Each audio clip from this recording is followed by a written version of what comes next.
Global માર્કેટ્સના setup સાથે જોડાયા છે સહયોગી નીરજ કંસારા. Neeraj, good morning. ઘણી બધી અપડેટ્સ ઓવરનાઇટ આપણને આવતી દેખાડી રહી છે. વૈશ્વિક બજારો અત્યારે કઈ રીતે હેન્ડઓવર આપી રહ્યા છે? જી, ગઈકાલે જે ટ્રમ્પે ટેરિફની જાહેરાત કરી ત્યારબાદ આપણને અમેરિકાના બજારોમાં ગઈકાલે એક મોટો ઘટાડો ખાસ કરીને જોવા મળ્યો. જો ડાઉ જોન્સ, નાસ્ડેક, S&P 500 3.3ની અંદર ઘટાડો આવ્યો છે. અને ખાસ વાત અહીંયાથી એ પણ છે કે જે ટેકનોલોજી શેર્સ છે એની અંદર સૌથી મોટો ઘટાડો ગઈકાલે જોવા મળ્યો અને એને જ કારણે જુઓ નાસ્ડેકની અંદર એક મોટો ઘટાડો આપણને આવતો જોવા મળ્યો. દિવસના ઉપલા સ્તરેથી લગભગ 650 જેટલો પોઈન્ટ જેટલો ડાઉ જોન્સની અંદર આપણને ગઈકાલે દબાણ જોવા મળ્યું. હવે ખાસ કરીને આજના દિવસે અમેરિકાના PCE ના આંકડા આવવાના છે એટલે એના પર નજર રહેશે કે ત્યાંથી આપણને કેવા સંકેતો મળે છે. બીજી તરફ ગઈકાલે એનવીડિયામાં એક બહુ મોટી નફા વસૂલી આવતી જોવા મળી. લગભગ કાલે એનવીડિયાનો શેર 8.5% જેટલો આપણને તૂટતો દેખાયો. આપણને હાલમાં જેના રિઝલ્ટ આવ્યા હતા અને રિઝલ્ટ બાદ શેરમાં સારી તેજી આવી હતી. ત્યારબાદ એક બહુ મોટો ઘટાડો આવ્યો. 5 મહિનાના નીચલા સ્તર પર અહીંયાથી ખાસ કરીને એનવીડિયાનો શેર પહોંચી ગયો છે અને માર્કેટ કેપમાં ગઈકાલે $3 લાખ આપણને ધોવાણ આવતું દેખાયું ખાસ કરીને એનવીડિયાની અંદર. પરંતુ ટ્રમ્પે જે ટેરિફ લગાવ્યા છે એને લઈને અહીંયાથી ખાસ કરીને મોટી હલચલ ઉથલ પાથલ આપણને જોવા મળી. કેનેડા, મેક્સિકો પર 25% ટેરિફ લગાડ્યા છે અને ચીન પર વધારાના 10% ટેરિફ અહીંયાથી ખાસ કરીને લગાવવામાં આવ્યા છે. અને 4 માર્ચથી આ તમામ દેશોની ઉપરના ટેરિફ અમેરિકાની અંદર અમલમાં આવવાના છે. જોકે ટ્રમ્પે અહીંયાથી ખાસ કરીને કહ્યું છે કે આ દેશોથી જે પણ આયાત થશે એટલે મેક્સિકો, કેનેડા અને ચીનથી જે પણ અમેરિકાની અંદર આયાત થશે એની પર ટેરિફ લાગશે. તેમનું કહેવું છે કે ઉત્તરથી એટલે કે નોર્થથી અત્યારે પણ મોટી માત્રામાં ડ્રગ્સ અમેરિકાની અંદર આવી રહ્યું છે. ચીન પર લગભગ 10% વધારાના ટેરિફ પહેલેથી લાગેલા હતા. 10% ટેરિફ સિવાય પણ પહેલેથી 10% ટેરિફ લગાવવામાં આવ્યા છે એવું તેમનું કહેવું છે. ખાસ કરીને કેનેડાથી એનર્જી પ્રોડક્ટ પર પણ 10% ટેરિફ લાગશે અને રેસિપ્રોકલ ટેરિફ જે છે એ 2 એપ્રિલથી લાગુ કરવાની વાત ટ્રમ્પે અહીંયાથી કરી છે. હવે ટ્રમ્પે આજે ટેરિફ લગાડ્યા એની શું અસર ખાસ કરીને આવતી જોવા મળી તો જુઓ ગઈકાલે ફરી એક વખત આપણને ડોલર ઇન્ડેક્સમાં એક ઉછાળો જોવા મળ્યો અને ખાસ કરીને 107ના સ્તરની પાર આપણને ડોલર ઇન્ડેક્સ નીકળતો જોવા મળ્યો.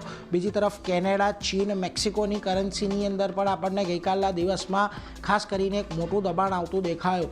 હવે આ મહત્ત્વનું પણ એટલા માટે છે 107ની ઉપર ડોલર નીકળ્યો છે એટલે આજે ચોક્કસથી ફરી પાછું એક વખત આપણા રૂપિયા ઉપર પણ આની અસર આવતી જોવા મળશે. એટલે આના પર એક ખાસ ધ્યાન રાખજો. યુએસના અમુક ઇકોનોમિક ડેટા પર પણ નજર કરી લઈએ. Q4માં GDP ગ્રોથનો અંદાજ અહીંયા 2.3% પર યથાવત રહેતો જોવા મળી રહ્યો છે. કન્ઝ્યુમર સ્પેન્ડિંગનો વાર્ષિક ધોરણે લગભગ 4.2% વધારો થયો છે અને ઓક્ટોબર 2024 પછી જોબલેસ ક્લેમ સૌથી વધુ આપણને જોવા મળી રહ્યા છે. જુઓ ખાસ કરીને જોબલેસ ક્લેમ જે આપણને 18 જાન્યુઆરીની એની આસપાસ 2.23 લાખ હતા ત્યાંથી ખાસ કરીને વધીને અત્યારે 2.42 લાખ પર પહોંચતા જોવા મળી રહ્યા છે. એટલે આ થોડી ચિંતા અહીંયાથી અમેરિકા માટે ફરી પાછી જોબલેસ ક્લેમની અંદર મળતા આંકડાઓમાં દેખાઈ રહી છે.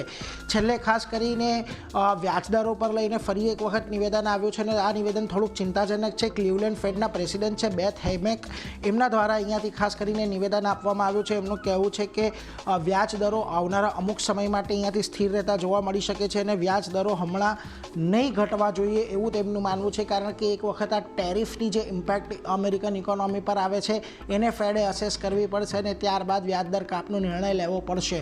હવે જો ગઈકાલે ટ્રમ્પ દ્વારા આજે નિર્ણય લેવામાં આવ્યો, અમેરિકાના બજારોની અંદર આપણને ઘટાડો જોવા મળ્યો. એ બધાની અસર આજે આપણને એશિયાના બજારો પર પણ ખાસ કરીને જોવા મળી છે. મોટેભાગના બજારોમાં આજે તમને એક દબાણ સાથેનું જ કામકાજ જોવા મળી રહ્યું છે.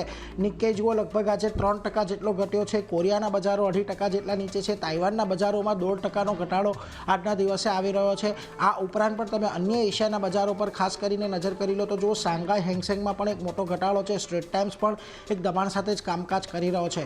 હવે ગઈકાલે આપણી જે એક્સપાયરી થઈ થોડી ફ્લેટ લેવલ પર આપણને એક્સપાયરી જોવા મળી હતી. કેશ લેવલ પર 22,545ની આજુબાજુ આપણે બંધ થયા હતા.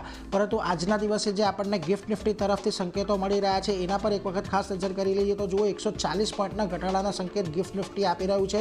22,683 પર ફ્યુચર્સ હતા, અત્યારે 22,541 ગિફ્ટ નિફ્ટી આપી રહ્યું છે. એટલે સ્પષ્ટ સંકેત છે કે આજના દિવસમાં કેશ લેવલ પર 22,500ના લેવલ આપણને બ્રેક થતા દેખાઈ શકે છે.